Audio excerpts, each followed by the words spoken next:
မင်္ဂလာပါကျွန်တော်ကမှအများကြီးမင်္ဂလာရှိသောညာချမ်းလေးပါဗျဗီဒီယိုလေးတွေလည်းတင်ရတာလည်းအမောပါဗျာကဲကျွန်တော်တို့ရဲ့ lucky ကိုကျော်ချင်း channel လေးကနေကျွန်တော်ကမှအများကိုနေထွေးစွာပြန်လဲကြိုဆိုပါရစေကျွန်တော်တို့ရဲ့ဒီ lucky channel လေးက lucky လေးပွင့်နေရဆိုတော့ lucky လေးအတိုင်းပဲ lucky လေးရဲ့လေးဆက်တာပေါ့ဗျာနော် lucky လေးကမထော်ဘူးပေါ့ကဲအဲ့တော့ကျွန်တော်တို့မနက်ဖြန်26ရက်12နာရီ10မိနစ်အတွက်ကျွန်တော်တို့12နာရီ10မိနစ်အတွက်ရတော့မဟုတ်ဘူးပေါ့နော်ကျွန်တော်ကိုမှများဒီတစ်ပတ်ဒီဇာရိုးစရာရောနေတဲ့စရာရောမှဆိုရင်နေတဲ့စရာဆိုထားတော့ဗျာ6ပွဲမှ5ပွဲတိတိအောင်ပွဲဆင်ထားတယ်6ပွဲကိုနေတဲ့စရာ5ချိန်ထိအောင်ပွဲဆင်တယ်လို့ဇာရိုးစရာပါထည့်ပေါင်းမယ်ဆိုရင်6ဈေးကို6ဈေးလုံးမလွတ်တန်းရထားတာနော်3ရက်6ဈေးမှာ6ဈေးစလုံးမလွတ်တန်းမိထားတာဆိုတော့ကျွန်တော်တို့ရဲ့lucky လို့ခေါ်လို့ရတဲ့ဒီ channel လေးကတကယ် lucky channel လေးပဲပေါ့ဒါကြောင့်ကျွန်တော်ဒီညကတော့ဒီနေကုန်စရာပေါ့နော်ဒီ channel ရမှာကျွန်တော်ကမှများပြန်ထိမ့်ပေးပါမယ်ဘယ်လိုလဲဆိုတော့ကျွန်တော်ကမှရသလိုတော့ကံပေးနေတယ်ဆိုပြီးတော့မဲမှာပဲအဲ့တော့ကျွန်တော်ကတော့ကျွန်တော်ကမှများကိုပြန်ထိမ့်ပေးခြင်းတယ်ကျွန်တော်တို့မြက်ပြီးသားအမျက်တွေရပြီးသားပတ်စံတွေတိုင်းစီပြန်မပါအောင်ကျွန်တော်ကမှများကိုပြန်ချိန်ပြီးတော့ကစားပေးမယ်ဘယ်လိုလဲဆိုတော့ကျွန်တော်တို့ဒီ channel ရမှာအချုပ်စရာလေးနဲ့ပြန်လိုက်မယ်နော်အရန်လောဘက်မကြီးတော့ဘူးနေကုံစရာအချုပ်စရာလေးနေကုံအတွက်ပေါ့နော်နေကုံစာအချုပ်စရာလေးပါထည့်ရိုက်မယ်ဒီကကျွန်တော်တို့မနှမ်းညတပွဲပေါင်းနဲ့ပြန်ရိုက်မယ်ကျွန်တော်တို့အခုကံပေးလို့6ချိန်မှာ6ချိန်လုံးအောင်မြင်လာခဲ့ပြီမဲ့ကြာ2ရက်မှာကျွန်တော်တို့ချော်သွားခဲ့တော့ရှိရင်ညစွန်းလေးတွေပြန်မပါတော့အောင်ကျွန်တော်ကမှများကိုအဓိကနေကုံမှာမဖြစ်မနေထိနိုင်တဲ့1ချိန်နဲ့ကျွန်တော်ကမှများမှာရရှိတဲ့ break တွေနဲ့ကြာရင်လည်း break တွေနဲ့လုံးဝနဲ့ကြာရင်လည်းလုံးဝနဲ့တွဲဆော့ပေါ့ဗျာเนาะကျွန်တော်နေကုံကိုတော်ကြိုက်ပါတယ်ဆိုတော့ဝမ်းချင်းမျိုးလေးနဲ့ကျွန်တော်ကမှများကိုထည့်ပြီးတော့အဓိကကစားပေးမယ်ကျွန်တော်ကမှများမှာအရှိတဲ့အကြိုက် break လုံးမိုင်းနဲ့လည်းတွဲကစားလို့ရသလိုကျွန်တော်ထုတ်ပေးတဲ့ဇရာအတိုင်းကြိုက်ရင်လည်းတွဲကစားပေါ့ကဲအဲ့တော့ကျွန်တော်တို့မနက်ဖြန်တနေကုန်မှာယာနှုံးပြေပေါ့နော်တူရီမှာလောင်းကစားဖြစ်တဲ့အတွက်ယာနှုံးပြေတော့မရှိဘူးဒါပေမဲ့ယာနှုံးပြေအထိကျွန်တော်ကြိုက်ပါတယ်ဆိုတော့နေကုန်စားတရွဲပေါ့ဝမ်းချင်းလေးတစ်စုံကိုအဓိကမိန်းထားပြီးကစားမယ်ဗျာအဲ့လာနဲ့ကျွန်တော်ကမှများမနက်ဖြန်တနေကုန်ကောက်ကွက်လေးယူပေးခြင်းတယ်ဒီကတော့မနက်ပွဲမှာတည်းကကြမယ်လို့ထင်တယ်ဗျအဲ့ဝမ်းချင်းရတယ်အဲ့တော့နေကုံစာဝမ်းချင်းစရာလေးတွားလိုက်တာပေါ့နော်ဗီဒီယိုကလည်းမိနစ်ရှည်မှာဆိုလို့ကျွန်တော်အခု live ဗီဒီယိုလုပ်တဲ့အချိန်က7နာရီဘယ်နှနာရီ line ပေါ်ရောက်မလဲတော့မသိဘူးအဲ့ဒါကြောင့်စိုက်မှုလေးတွေကမနက်ဖြန်မနက်ကိုဒီညကျွန်တော်နေကုံစာစရာဆိုတာထက်မနက်ပိုင်းတီးတန်းတော့ပိုကြိုက်တယ်ပေါ့နော်အဲ့တော့ပုံမှန်တိုင်းကျွန်တော်ထိုးကွက်မှုတော့ပေးလိုက်မယ်တကွာကောင်းဒီညထုံးမပေးလိုက်ဘူးတကွာကောင်းမနက်ဖြန်လိုက်စားပွင့်ပြီပေါ့ဒီ channel လေးကျွန်တော်တို့ရဲ့ lucky channel လေးမနက်ဖြန်မင်္ဂလာလိုက်စားပွင့်ပြီမင်္ဂလာပိုပြီးဖြစ်မယ်လို့ထင်တယ်ဒါကြောင့်မနက်ဖြန်မနက်10နာရီလောက်ကိုကျွန်တော်တကွာကောင်းလေးမနက်ဖြန်မနက်ကြမှာထက်ချိန်အောင်မယ်ပေါ့နော်ဒီညကကျွန်တော်နေကုံစာဝမ်းချင်းစရရဲ့မနက်ပိုင်းမှာဒီဝမ်းချင်းရလဲအထောက်တွေပြန်ပို့ထားရဲဆိုတော့ဒီလမ်းကြောင်းလေးအကြိုက်နဲ့ကျွန်တော်နေကုံစာဝမ်းချင်းဆိုင်လေးလာပြတာပေါ့အဲ့တော့တကွာကောင်းစရကိုတော့မနက်ဖြန်မှာကျွန်တော်တို့ဒီ channel lucky channel လေး live စပုံဝင်ခြင်းလေးတကွာကောင်းအော့ကွက်ကလေးကိုတော့မနက်ဖြန်မှာပဲကျွန်တော်တေချာလေးချိန်ပြီးတော့လာပေးပါမယ်မနက်ဖြန်အနီးက live လေးထပ်ရှိအောင်မယ်ပေါ့နော်ပြောချင်တာ10နာရီလောက်ပေါ့ကဲအဲ့တော့ကျွန်တော်တို့မနက်ဖြန်မှာကစားမဲ့လမ်းကြောင်းလေးတွားပါမယ်ချစ်တဲ့ခင်တဲ့ကောင်မများလိုက်လက်မလေးတွေတော့အများကြီးတောင်းဆိုပါရနော် channel subscribe လုပ်ရသေးတဲ့ကောင်မများလုပ်ပေးမယ် subscribe လုပ်ပြီးသားကျွန်တော်ရဲ့ကောင်မတွေကလိုက်လက်မလေးတွေတန်းစီပြီးနှိပ်သွားပေးဖို့ဒါလေးပါပဲကျွန်တော်တို့ကန်တူကြိုးပေးလေးပေါ့ကျွန်တော်တို့ကကဲအဲ့တော့6396လို့ကနန်း3လုံးပေါင်းချင်းနေ2အစွန်းပေါ့အဲ့ဒီ2အစွန်းကြောင့်ကျွန်တော်တို့နေကုံစရာသူ့ရဲ့အောက်ပင်မှာပေါ့နော်တနေ့တာပိုးကောင်နေရပြီဗျသိုးပါတယ်3လုံးပေါင်းချင်းနေ2အစွန်းကြောင့်2ကိုပါဝါခေါ်ခြင်းဒီခွန်2ခွန်ဒီ1ချင်း2ခွန်ဆိုတဲ့အချိန်ဒီကျွန်တော်တို့ကိုပါကြပေးတယ်လေတနေ့တာမှာ3ညခွန်9နှစ်ဆိုတဲ့2ကောခွန်ကိုဆော့တယ်အဲ့တော့နောက်တစ်ပင်မှာဟောဒီက3ည53လို့ကနန်း3လုံးပေါင်းချင်းဒီ8တယ်3953လို့8အစွန်းကြောင့်ကျွန်တော်တို့ဒီမှာကောတနေ့တာမှာပါဆော့ရမလဲ8 3မဟုတ်ပါဝါချင်းချင်း3 8 3ဒီ1ချင်းအဲ့ဒီမှာပါဆော့လဲ3ည3နဲ့8တက်မှာ8ကော3ကိုဆော့ပြန်တယ်နော်ဒါတနေ့ကုန်တစ်လုံးဆော့ရင်ဆော့မဆော့ရင်တစ်စုံလုံးဆော့မယ်ကဲအဲ့တော့ကျွန်တော်တို့3ညခွန်တက်လို့ကနန်း3လုံးပေါင်းချင်းဒီ8တယ်အဲ့ဒီ8 3 1ချင်းမှာရောကျွန်တော်တို့တနေ့တာ1ချင်းလေးထပ်ရမယ်8 3 1ချင်းမှာပဲဒီမှာကောကျွန်တော်တို့30ခွန်88ဆိုပြီးတော့8ကော3ကောထပ်ဆော့ပြန်တယ်ကဲအဲ့တော့မိုးရည်ဒီညတော်တော်ကောင်းပါလေဗျာ 332လို့ကနန်း3လုံးပေါင်းချင်းဒီပါလဲ8အဲ့ဒီ8စွန်းကြောင့်ပဲကျွန်တော်တို့ရရှိမဲ့ဝမ်းချင်းဒီ8ကိုပါဝါခေါ်ချင်း3 83နေရလို့အချိန်ထက်ရအဲ့ဒီ83ချိန်မှာလဲ3ည834လို့ကျွန်တော်တို့တနေ့တာမှာ8ကော3ရောဆော့ပေးသွားတယ်အဲ့တော့နောက်ထပ်တစ်ပင်3ညခွန်1လို့ကနန်း3လုံးပေါင်းချင်းဒီပါလဲကျွန်တော်ကမှ3ညခွန်1လို့ကနန်း3လုံးပေါင်းချင်းဒီလဲ8ပါတယ်အဲ့ဒီ8ကြောင့်8ကိုပါဝါခေါ်ချင်း3 83ဒီအချိန်ပေါ့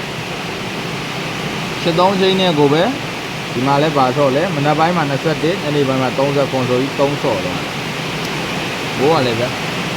တော့ဆိုးဆိုးပါကြားတော့ကြားရမယ်ထင်တာပဲကျွန်တော်ကမှများကြီးဒါရဲ့လိုက်မဟုတ်တော့မေးလို့စမ်းလို့လည်းမရနေရှစ်လို့3လုံးပေါင်းချင်းဒီရှစ်အစွန်းကြောင့်ကျွန်တော်တို့တွေ့ရဲ့အောက်ပင်မှာလဲဆော့ပေးရမယ်ဝမ်းချင်းက73ဒီကောင်ကလာတာတော့73နေတောင်များတယ်နော်73ကတရက်ပဲပြတ်သွားတာဘာကြောင့်လဲဆိုတော့ဒီမှာတော့ကလည်း83ဝန်းချင်းကတောက်လျှောက်ကြတာဟုတ်ဗျအနေတိုင်းစီးကြောကြနေရန်ခဲ့တဲ့ရပ်ပိုင်းနေမှာ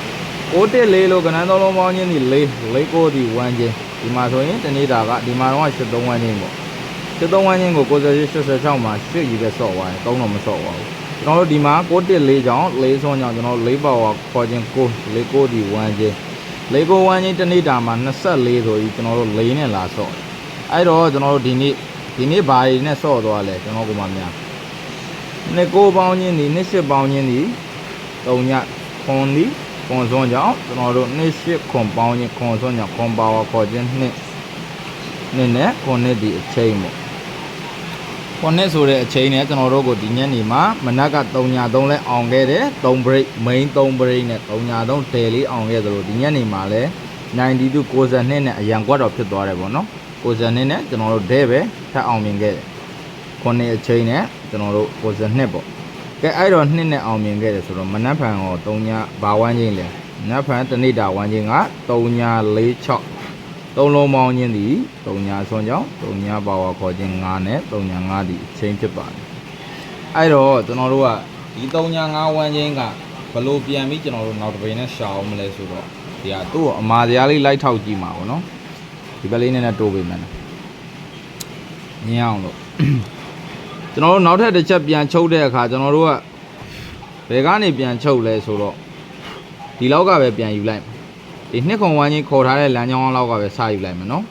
ကျွန်တော်တို့တနေ့တာနောက်ထပ်ဝမ်းချင်းပဲပေါ့ဘော်ရီက365ကနန်း3လုံးပေါင်းချင်းဒီ4အဲ့ဒီ4ဆွန်းကြောင့်4ကိုကွာဝါခေါ်ချင်းဒီ9ဒီလဲနောက်ထပ်ကျွန်တော်တို့ရဲ့တနေ့တာဝမ်းချင်းပဲထပ်ရမယ်ဒီ4ဆိုတဲ့ဝမ်းချင်းမှာလဲကျွန်တော်တို့ကိုသူ့ရဲ့အောက်ပင်က3ညခွန်လို့မနက်ပိုင်းမှာထွက်ပြီးညနေပိုင်း92လို့9နဲ့ဖြုတ်အဲ့တော့နောက်တစ်ပင်မှာ63ညခွန်ကနန်း3လုံးပေါင်းချင်းဒီ3နဲ့3ကြောင့်ကျွန်တော်တို့3ပါဝါခေါ်ချင်း8လို့38ဒီဝမ်းချင်းတနေ့တာဝမ်းချင်းဒီကျွန်တော်တို့ကိုဘာလို့ဖြုတ်လဲ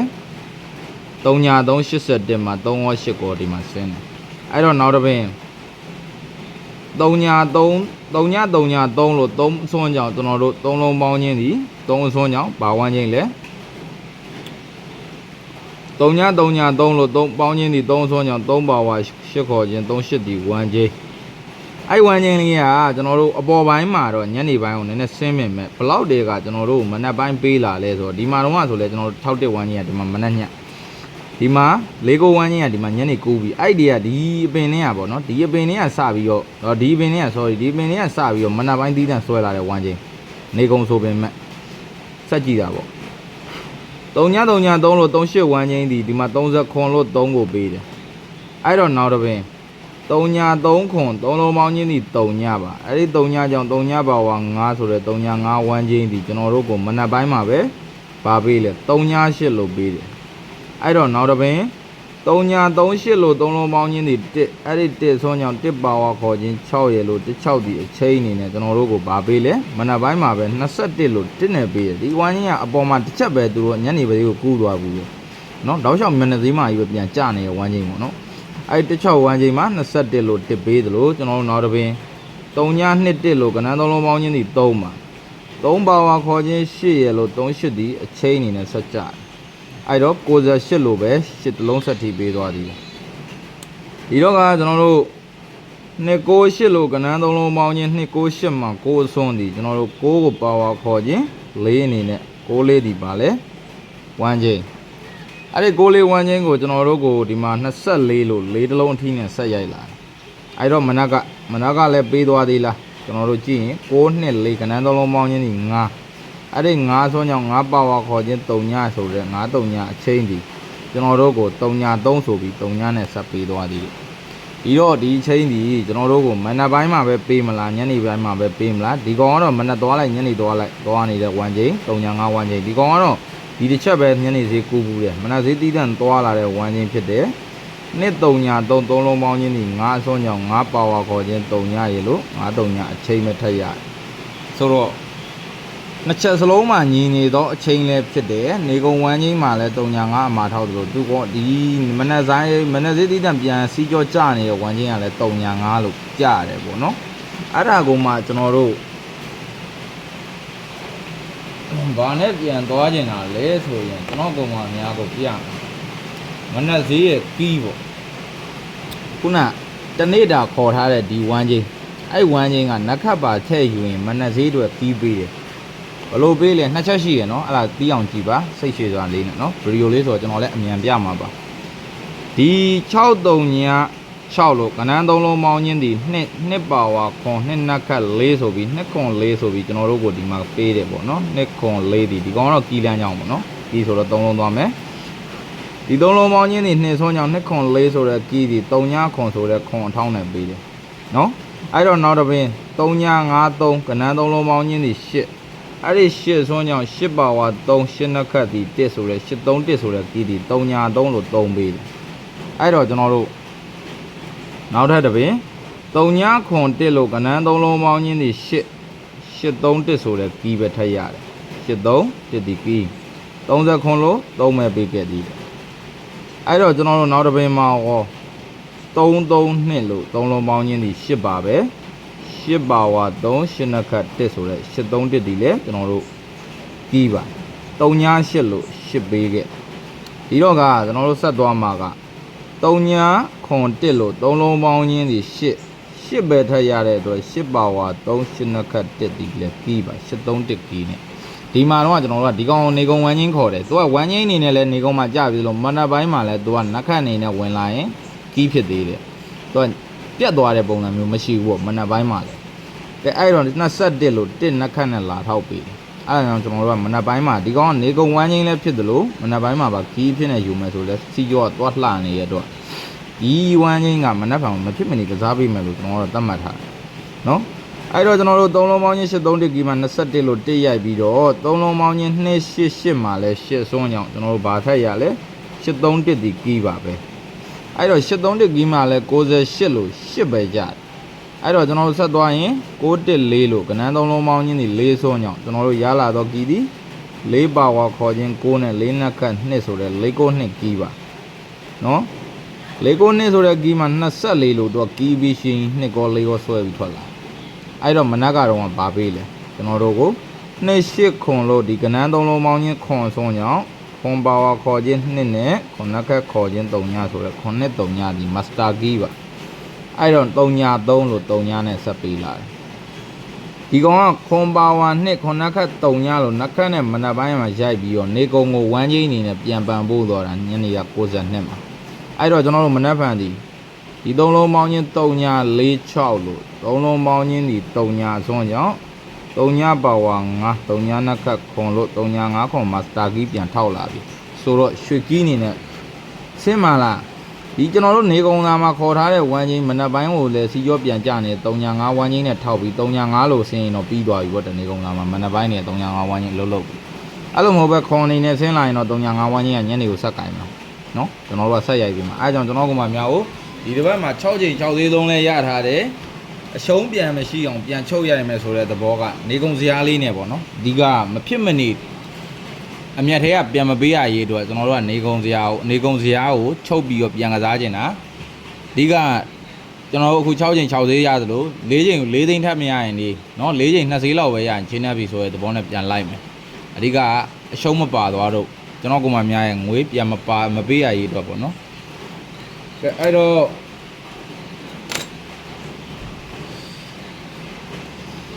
ကျွန်တော်တို့သွားမဲ့3ည9ခွန်ကီလန်းချောင်းပြီးတော့နောက်ထပ်ချုပ်ချင်းကီလေးပေါ့သူ့ကို ဘာနဲ့အမှာပြန်ခေါ်နေတယ်လဲဒီကောင်ကိုပြန်ခေါ်ကြည့်ကျွန်တော်တို့ရဲ့နောက်ထပ်ကီးလန်းချောင်းမှုလေးထပ်သွားပါမယ်မနက်ဈေးသီးတန်ပဲပေါ့နော်ဒီကစမယ် तू ကတော့ तू ကဒီကျွန်တော်တို့ထွက်စင်ရဒီလောက်ပဲလောက်တာဆိုတော့ဒီလောက်ကယူတာဒီရစမှာပေါ့3ညာ3ကစမှာနော်နောက်ထပ်ကီးကကျွန်တော်တို့ဟောရိတ်က35ပေါင်းချင်း8ကို3ညာနဲ့ပေါင်းချင်းဒီလဲ8 35 3ညာပေါင်းချင်း8အစွန်းကြောင့်ကျွန်တော်တို့ရလာတော့ကီးဒီ831လို့ရပါတယ်အဲ831ဆိုတဲ့ကီးဒီ3လုံးပေါင်းချင်းဒီသူ့အောက်ပင်မှာ3ညာ3လို့3နဲ့ထိအဲ့တော့နောက်တစ်ပင်3ညာခွန်3ညာဒီ3လုံးပေါင်းချင်းဒီခွန်နဲ့အဲ့ဒီခွန်စွန်းကြောင့်ကျွန်တော်တို့ရလာတဲ့ကီးဒီခွန်ပါဝါ2ခေါ်ခြင်းခွန်နောက်ခတ်3ညာခွန်ခြင်းခွန်နဲ့3ညာကီးမှာ30ခွန်ဆိုတဲ့ခွန်နဲ့ဆွဲထွက်အဲ့တော့နောက်ထပ်တစ်ပင်933လို့ဒီကဏ္ဍ3လုံးပေါင်းချင်းဒီ1တယ်အဲ့ဒီ1စွန်းကြောင့်ကျွန်တော်တို့ရလာတဲ့ကီးဒီ1ပါဝါ6တစ်နှစ်ခတ်8 68ဆိုတဲ့ကီး3ညာ8လို့ပဲ8ဆွဲထွက်လာဆိုတော့နောက်တစ်ပင်ခွန်ပေါင်းချင်းဒီ4ပါ4ကိုတရား3ညာနဲ့ပေါင်းချင်းဒီလဲ4ပါတယ်အဲ့ဒီ4စွန်းကြောင့်4ပါဝါခေါ်ခြင်း9 4နှစ်ခတ်ခေါ်ခြင်း2နေနဲ့4 9 2ကီးဒီ21လို့နှစ်ဆွဲထွက်လာတယ်အဲ့တော့နောက်တစ်ပင်38ပေါင်းချင်းဒီ1ပါ1ကို2နဲ့ပေါင်းချင်းဒီ3ပါ3စွန်းကြောင့်ကျွန်တော်တို့နောက်တစ်ပင်မှာရလာတာ385ဆိုတဲ့ကီးဒီကီးမှာလဲ68ဆိုတဲ့8ဆွဲထွက်လာတယ်ပဲအဲ့တော့ကျွန်တော်တို့ခွန်1ပေါင်းချင်းဒီ8ပါ8ကို9နဲ့ပေါင်းချင်းဒီပါရမှာလဲခွန်ပါအဲ့ဒီခွန်စွန်းကြောင့်ကျွန်တော်တို့နောက်မှထောက်လာတဲ့ကီးဒီခွန်2 3ညလို့ကီးဆွဲထွက်လာတယ်24လို့နည်းနည်းဆွဲရိုက်လာတယ်ကဲအဲ့တော့ကျွန်တော်တို့မနက်ကရောဘာကီးဆွဲထွက်လာလဲဆိုတော့ကျွန်တော်တို့ရဲ့ဟောဒီက88ပေါင်းချင်းဒီ6ကို2နဲ့ပေါင်းချင်း8ပါဝါခေါ်ခြင်း3 8နဲ့ခတ်ခေါ်ခြင်း1နေနဲ့831ဆိုတဲ့ကီးကို3ညာ3လို့3ဆွဲထွက်လာတယ်ဒီတော့ကမနက်ဖန်14ပေါင်းချင်းဒီ9ကို3ညာနဲ့ပေါင်းချင်းဒီ9ကြောင့်ကျွန်တော်တို့ရဲ့မနက်ဖန်တွေထွက်လာတဲ့ဆွဲထွက်လာတဲ့ကီးက9 3ညာ3ဆိုတဲ့ကီးလို့ပြန်ပြစ်ကဲအဲ့တော့ဒီကီးကတော့လွတ်နိုင်စရာမရှိဘူးလို့ကျွန်တော်မှန်းတယ်နော်ဒီကီးမှာမနက်ဖန်တနေကုန်ရောမနက်ပိုင်းရောလွတ်သွားခဲ့ရင်တော့စီကြောတွေအကုန်ပြတ်ရင်တော့မပြောတတ်ဘူးပေါ့နော်ကျွန်တော်ကတော့ 100% မဟုတ်ရင်တော့ပေါ့နော်ကျွန်တော်အများကြီးပြောနေတဲ့စကားလို့ပေါ့တူရီမှာ100ရာခိုင်နှုန်းချင်းနေတယ်ဆိုတော့မရှိဘူးတူရီစီကျွန်တော်တို့လောင်းကစားဖြစ်သည့်အတွက်ဘယ်လိုပြောရမလဲရာနှုန်းပြည့်ဆိုတော့မရှိဘူးပေါ့ဗျာဒါပေမဲ့ကြိုက်လို့တော့ရတာပေါ့နော်စိုက်မှုတစ်ခုဒါကျွန်တော်တို့ဒီကီးဆိုလဲကီးပေါ့ဒါကျွန်တော်တို့ကြိုက်တဲ့အမူလေးတစ်ခုဒီကျင်းနေလားဆိုတော့ကျင်းနေလို့တော့ပြောလို့မရပါပဲကျင်းနေလောက်ထိကြိုက်လို့တော့ရတာပေါ့ဗျာနော်ဒါကြောင့် 100% တော့ကျွန်တော်ကမပေးနိုင်ဘူးဆိုပေမဲ့လည်းကြိုက်တာတော့ 100% ကြိုက်တယ်ပေါ့ဒီ3ညာ5ဝမ်းချင်းနေကို3ညာ5အချိန်3ညာ3ကီ3ညာ5ခွန်ကီပန်ပိုးနေတော့အရာဒီမနက်ဖန်တော့3ညာနဲ့5တနေကုန်သားမှာကျင်းစီဆိုတဲ့ရာခိုင်နှုန်းပြနေတယ်အဲ့တော့ပတ်ချင်လည်းပတ်နော်ပတ်မယ်ဆိုရင်တော့ဇုံငိုင်ပတ်ရမှာဒါ9သမားတွေဆိုရင်တော့လေ9မဲလို့ရပြီပေါ့ဗျာနော်ဒီလိုပေါ့9သမားတွေ9လာမယ်မှန်းရင်တော့လေ9မဲကင်ပေါ့ဗျာ9မှောက်စားကြော်စားစား9မဟုတ်ပဲဥကြီးဘဲဥကြီးပြန်ထွက်လာရင်တော့လေမတတ်နိုင်ကျွန်တော်ပတ်သီးတွေကတော့ထွက်သွားပြီဆိုတော့ကျွန်တော်ကတော့ဘာပြောမလဲမပြောတတ်တော့ကျွန်တော်ဒီတစ်ပတ်သီး၄လုံးထိကင်နေဇာတို့ပတ်သီးမှဆိုရင်လေဒါအနေချင်းပေါ့နော်ဟိုတုန်းကကျွန်တော်ရှိမှာကျွန်တော်ဒီနောက်ပိုင်းပတ်သီးစရာနဲ့ပတ်သက်ပြီးခေါ်ထားရမရှိဘူးအခွေလေးပဲကျွန်တော်ခေါ်ကစားရလို့ပြောတယ်ပတ်သီးစရာဆိုရင်ဟူးမကျော်ပတ်သီးကျွန်တော်ရှိမှာဟိုတုန်းကလာယူကစားအမိုင်း3 4ယောက်5ယောက်ပဲရှိတယ်သူတို့ဆိုအခွေကစားတယ်ပတ်သီးကစားတယ်ဟူးမကျော်ပတ်သီးတနင်္လာနေ့က6ထွက်တယ်နောက်ပတ်သီးတစ်လုံး6ပေးတယ်6ထွက်တယ်6ထွက်သွားဆိုကျွန်တော်နောက်ထပ်ဗာပေးလိုက်လဲဆို2ပေးလိုက်တယ်2ထက်ထွက်တယ်ဆိုအခု3ညာပေးထားတယ်ထပ်ထွက်ပြန်တယ်4လုံးထိအောင်သွားတယ်ပတ်သီးကအဲ့တော့ကျွန်တော်ပတ်သီးစရာကတော့မရှိသလောက်ဖြစ်သွားတယ်အဲ့တော့ကျွန်တော်ကတော့ပတ်သီးနဲ့ပတ်သက်ပြီးတော့မပြောတတ်ဘူးပေါ့နော်ဒါ3ညာ5ဝန်းချင်းရလို့ 100% ထိတွေးတော့ဒါ3ညာမားတွေကတော့3ညာ5မထုတ်ချင်တော့3ညာကြီးပြန်လဲလာလိုက်ပြီအဲ့တော့9သမားတွေကတော့9တွေ့နေပြီဆိုတော့တင်ရိုက်ချင်တဲ့ကိုမများရှိရင်တော့လည်းကို9လိုက်မိထားရင်တော့ရိုက်ပေါ့နော်ကျွန်တော်ကိုမတွေကများသောအားဖြင့်ဖြစ်တတ်တယ်လေကိုကျော်စင်းကြံခဲ့တဲ့ဘက်ကလည်းပါလဲ6လားအဲ့6နဲ့5ပဲပေါ့ယတနာကျန်နေရကဏ္ဍနှလုံးပတ်ထားတဲ့လူတွေကြီးတန်းစီအဲ့တော့အခု9နဲ့9နေပတ်ထားတဲ့လူတွေတန်းစီနေဦးမလားတော့မပြောတတ်ဘူး ကဲအဲ့တော့ကျွန်တော်တို့မနက်ဖြန်ကျွန်တော်26ရက်နေ့ကို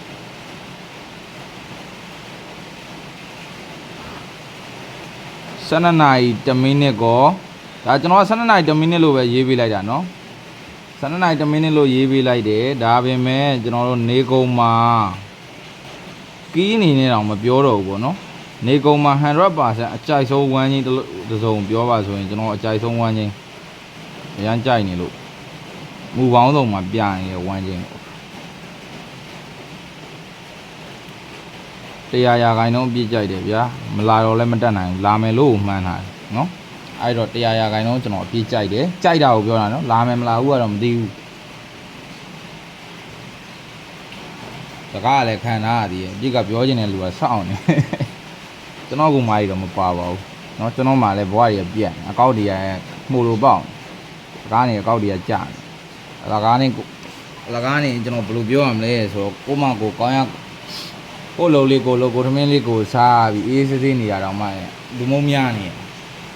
ဘလို့အရင်ဘွားကဘာတွေများလုံးမိခဲ့လို့လဲတော့မသိ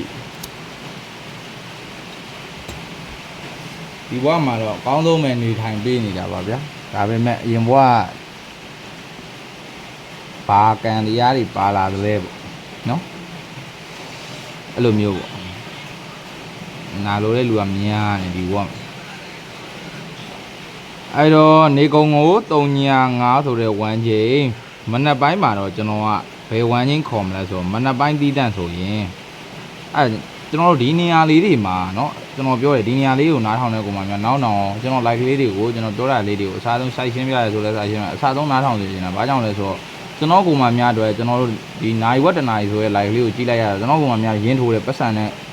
ကျွန်တော်ပြောလိုက်တဲ့စကားလေးတွေကိုနားထောင်လိုက်ရတာကဘာမှဘမ်းမကြည့်ပါဘူးဗျာเนาะကျွန်တော်ကောင်မှများရဲ့ပတ်စံနဲ့ထိုးရတာဖြစ်တယ်เนาะအဲ့တော့ကိုရှာထားတဲ့ပတ်စံနဲ့ထိုးရတာဖြစ်တဲ့အတွက်အကျိုးမရုပ်ပါဘူးဘေးကုံခံမိကြည့်မှာတော့မထိုးဘူးလေเนาะအစားဆုံးလေးကြည့်ဘာဖြစ်လို့လဲဆိုနားစေစေကျွန်တော်တချို့ຢာလေးတွေကရေးပြလိုက်တာနဲ့ကတချို့ຢာတွေကမရှင်းဘူးဖြစ်သွားမှာဆိုလို့မနက်ပိုင်းတီးတန့်ပေါ့เนาะမနက်ပိုင်းကီကျွန်တော်အကြိုက်3ည5ခွန်ရွှေကီးနေနေပေါ့နော်ဂိုင်သုံးကဲအဲ့တော့ကျွန်တော်ကဒီညမှာကျွန်တော်တကွက်ကောင်းနေ main ကွက်တွေတော့တကွက်ကောင်းတော့မထုတ်ပေးလိုက်ဘူး main ကွက်တော့ထုတ်ပေးမယ် main ရန်တော့ခွက်ထုတ်ပေးမယ်တကွက်ကောင်းကဘာကြောင့်မထုတ်ပေးရလဲကိုကျော်စင်ဆိုတကွက်ကောင်းကကျွန်တော်ထက်ချိန်ရင်လေးလို့ပေါ့နော် break လေးတွေနဲ့ကျွန်တော်ဒီအကြိုက် break line လေးတွေကျွန်တော်အကြိုက် break line လေးတွေခုနင်းစရာလေးတွေနဲ့ပေါ့ကဲအဲ့တော့ခဏလေးဗျာ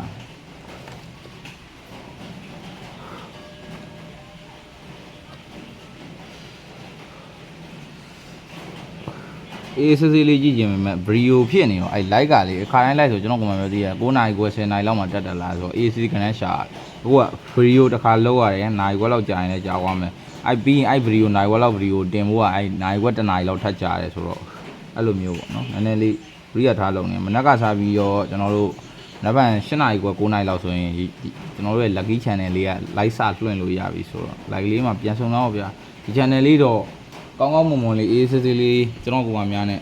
ရေရှည်လေးတော့သုံးကျင်ပါတယ်နော်အားကြောင့်ဘာမှမဖြစ်ပါသေးနဲ့ပဲဆူတောင်းအောင်ပါမယ်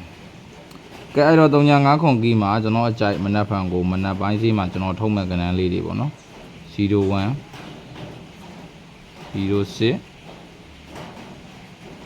06 08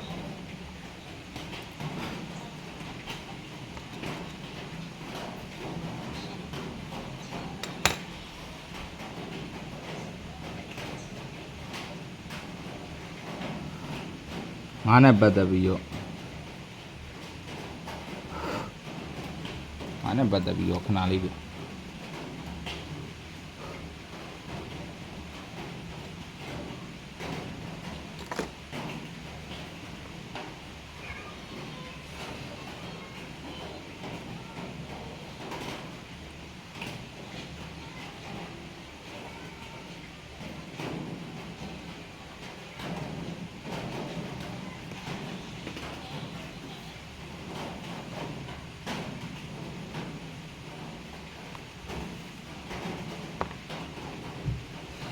break ကကျွန်တော်အရင်ရောမစစ်ထားသေးဘူးမနေ့ဖောင်တွေ့တာနေကုန်စရာမှာဆိုရင်နှစ်ကောင် break နဲ့16 break ကတော့တော်တော်လှသိရအဲ့ဒါလေးဘယ်ကချမရေးပဲဘယ်ကပြောတာလေးအစားဆုံးကြည့်ရကောင်မကြီးမကြားမအောင်အဲ့မနေ့ဖန်တနေကောင်အဲ့16 break နှစ်ကောင် break ရှိတယ်နေကုန်စရာပေါ့နော်ဒါကြောင့်မနေ့ပန်းတီးတန်ကိုကျွန်တော်အဲ့ break ထဲပြန်ခွဲပြီးအကြိုက်ကိုရွေးကျင်သေးလို့မနေ့ကျမှတကောကောင်းမင်းကိုစော်ပေးမယ်ဒီကမင်းကတော့တွဲမယ်နောက်ပြီးတော့ခုနကျွန်တော်ပြောချင်တယ်3.5ခုံကီဒီ3.5တပြမနေ့ပိုင်းက3.5ခုံကီပေါ့နော်အဲ့ဒါကိုတွဲမယ်ဆိုရင်3ညကိုတော့မိမိကြိုက်ရနဲ့တွဲပေါ့ဗျာ9တွေခွန်နေလာရင်တော့ကျွန်တော်ကဒီကောင်6ကွက်နဲ့ပဲပြန်တွဲ9တွေခွန်တွေကင်ခဲ့သည်ရှိရင်ကျွန်တော်ကိုမှများကြံကနေတွေကခွန်သမားကြီးဆိုလဲခွန်လိုက်နေတဲ့သူကခွန်ကင်မဲ9သမားကြီး9လိုက်နေ9တိုင်းကိုင်မယ်ဆိုရင်ဒီမနေ့ပိုင်း6လုံးနဲ့ပြန်ပြီးပေါက်တွဲဘာဖြစ်လို့လဲဆိုကနန်းအဲ့လောက်ကြီးမလုံးတင်ကနန်းကမနေ့ကိုစထက်ဆိုရင်တော့အစိမ်းကတစ်လုံးမှနှလုံးတော့မလားတော့နော်အဲ့လိုပဲမှန်းတယ်နော်နှလုံးလာရင်မပေါက်ရင်နေပလိအဲ့တော့ကျွန်တော်တို့ကဒီမနေ့ပိုင်းကနန်းနဲ့9နဲ့ခွန်ကိုင်တွဲမယ်3ညကိုင်တော့ကြိုက်တာနဲ့တွဲပေါ့ဗျာနော်ဒီကောင်တော့ပြန်ခွေသွားနိုင်တယ်မနေ့ပိုင်းဈေးက6လုံးတော့မှာအဲ့လိုမျိုးရှိတယ်ပေါ့ကဲအဲ့တော့ကျွန်တော်တို့9 8 9နှစ်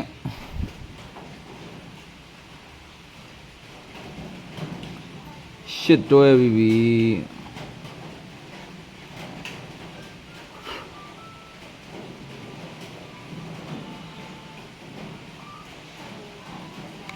အမှန်16တပြားနဲ့တွဲကျင်တာပြငါ့ကိုကြိုက်တယ်9တက်5 6ကြိုက်ပြင်မယ်အဲ့လိုမျိုးပေါ့ကနန်းစိနှလုံးတော့တိတ်မကြိုက်တော့အဲ့ဒါကြောင့်မတွဲတော့အဲ့တော့ကျွန်တော်တို့ခွန်နဲ့ဆိုရင်တော့မဖြစ်မနေထည့်ရမယ်ကနန်းတစ်ကွက်ကခွန်9ပြီးကျွန်တော်တို့ဗာတွဲရမလဲဆိုတော့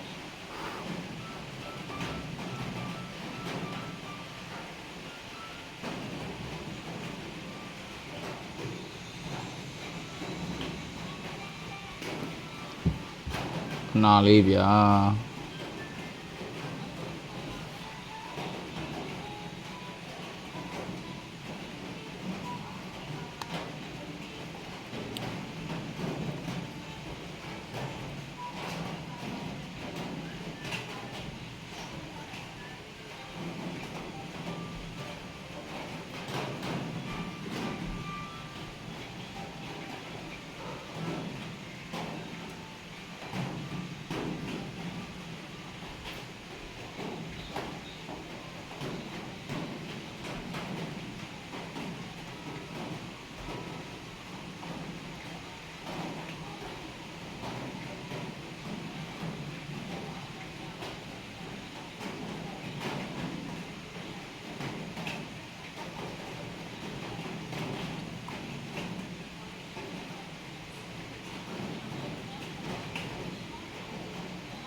အဲ့တော့လောလောဆယ်ဒီကောင်လေးချိန်လိုက်ပါတယ်ဒီကောင်လေးလေးချိန်လိုက်တာဆိုတာကျွန်တော်တို့ဒီအပေါ်ဆုံးဈေးက3ညနဲ့ပတ်သက်တာကိုတော့ကျွန်တော်ဒီညတွေကတခါလေးကြိုက်တာတော့မိန်ကြိုက်နော်တခါလေးပြောလိုက်အဲ့ဒီအောက်က2ကောင်တော့ဒူးနေနဲ့ထားပြီးတော့နော်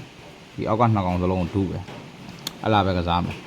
ဒီကောင်အပေါ်3ခွက်ကတော့မိန်ရှယ်ကြိုက်တယ်အောက်က9နဲ့9နဲ့ပတ်သက်တာလေးကိုတော့ကျွန်တော်တို့ဒူးထားထိုးမယ်အော်အေး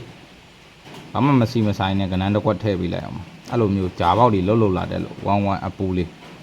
ကြိုင်ထဲတာပါ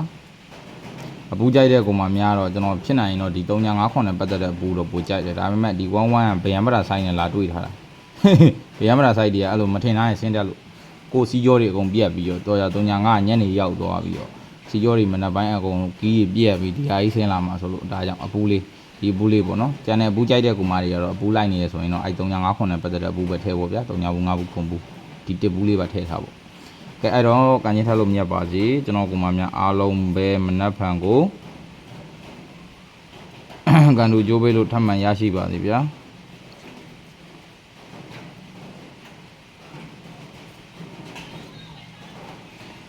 ကဲမနှက်ဖန်ကျွန်တော်တို့10နာရီမှာ